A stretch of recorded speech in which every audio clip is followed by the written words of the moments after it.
میں ہوں طارق اسماعیل ساگر۔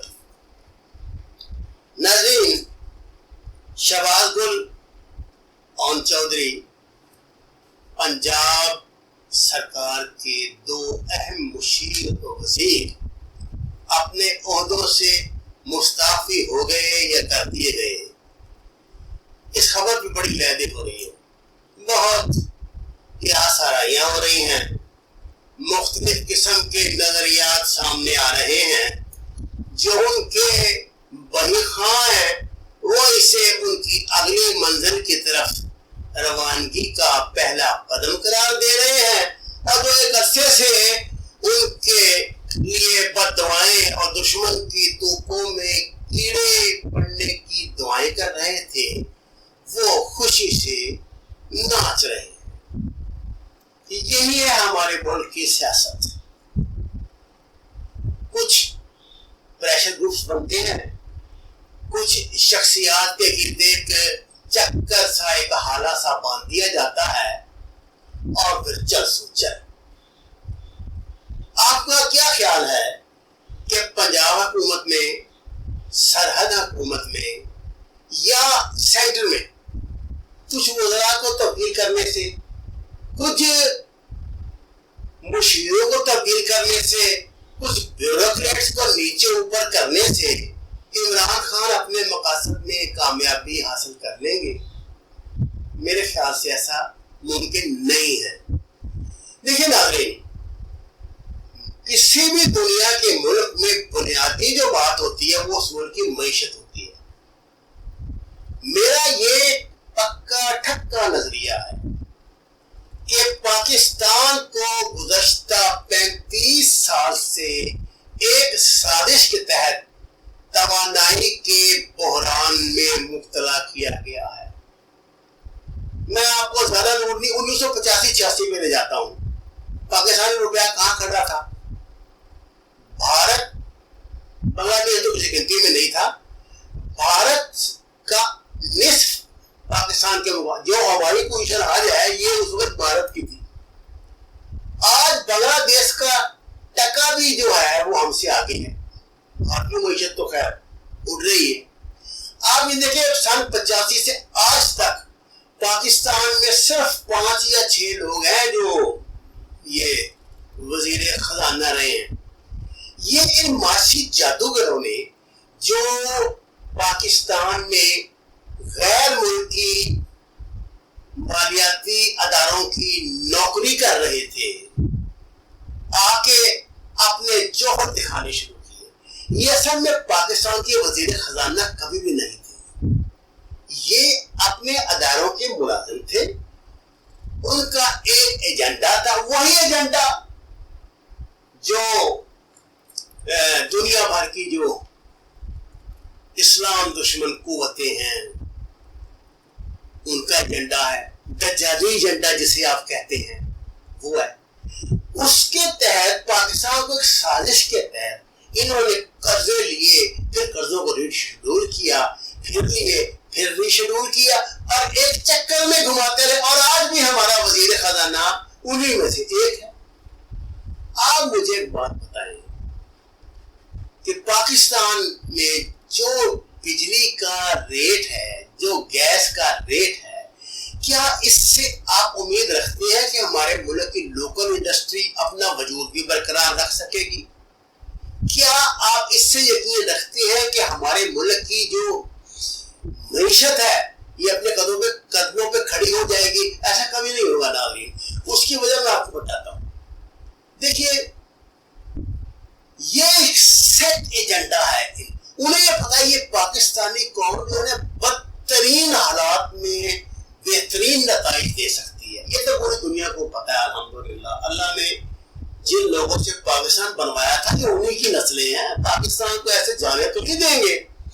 اب انہوں نے 2 کام کیے۔ ایک تو انہوں نے پاکستان میں پچھلے 40 سال سے، تو میں دعوے سے کہہ سکتا ہوں کہ یہ وزارت خزانہ ہے، اس پہ اپنا قبضہ رکھا ہوا ہے، اسٹیٹ بینک پہ اپنا قبضہ رکھا ہوا ہے، اور یہ عالمی مالیاتی اداروں کی نوکری کر رہے ہیں، ان کے تحت ہی اپنا کام چلا رہے ہیں۔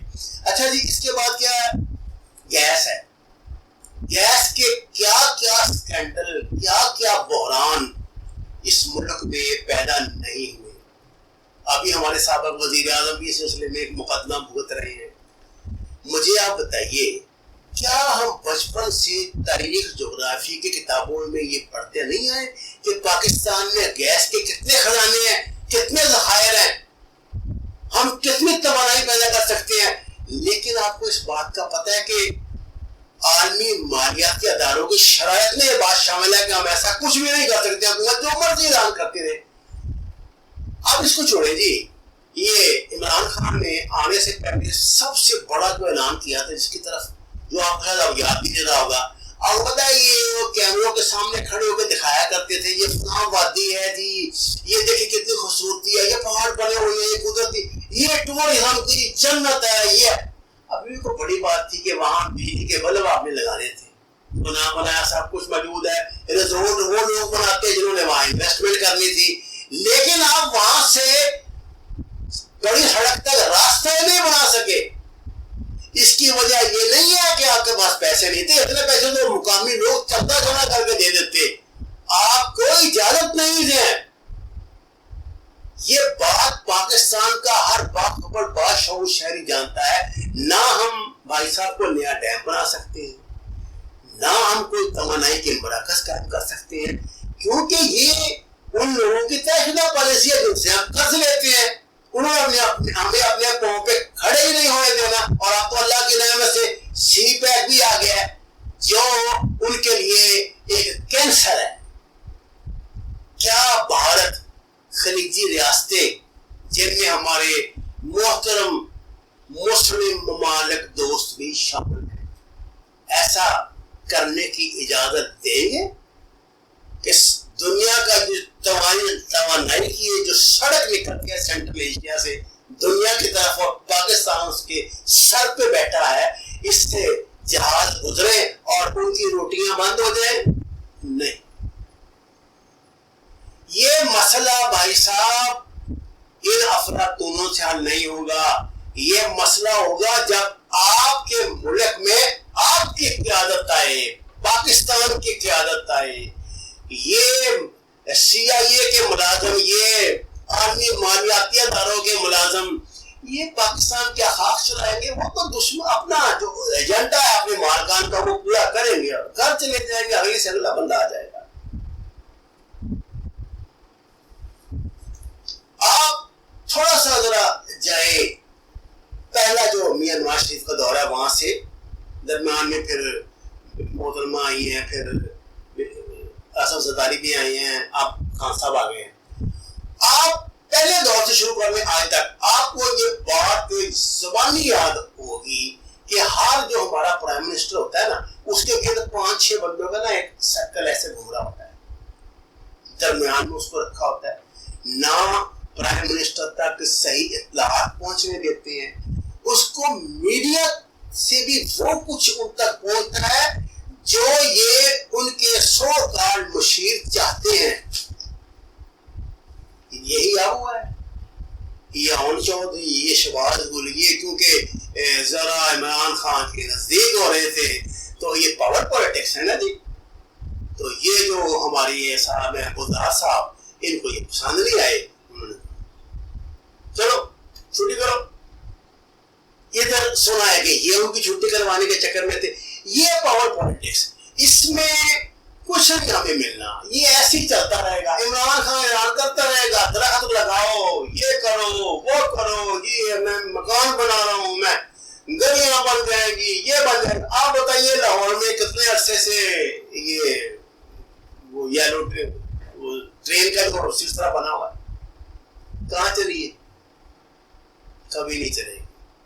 اور جو سڑک ٹوٹ گئی بابا وہ نہیں بن سکتی. یہ سب کچھ ورلڈ بینک کا، آئی ایم ایف کا اور ان دجالی قوتوں کا ایجنڈا ہے جو دنیا کو چلا رہی ہے. آپ جب تک مرض کی صحیح تشخیص نہیں کریں گے کچھ حاصل نہیں ہوگا.